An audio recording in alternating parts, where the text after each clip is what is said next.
Бързичко ще ви разкажа как да се автоматизирате пръскането за оранжерията. На всеки един ред домати имаме тел, която използваме вместо колци, т.е. вържем си доматито по самата тел. Много по-удобно е, отколкото да ползвате колци.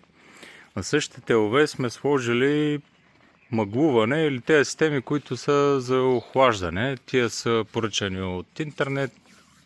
Искам Jimbo, нещо е такова беше сайта, искам BG, нещо е такова.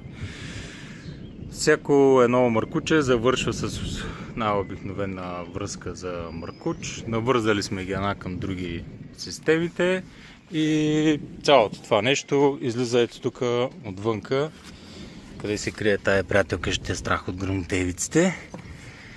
И излиза се този маркуч. Сега на тая кофа съм сложил една помпичка, която струва около 8 евро. От IT е купена. Направил съм дупка на капака в тая кофа. Пъхнал съм маркуче отдолу, който смуква. И след тая тачка съм завил помпата върху капака. Слагаш винтоверта, почваш да въртиш и точно за няколко минути си напръскал цялата оранжерика. И така.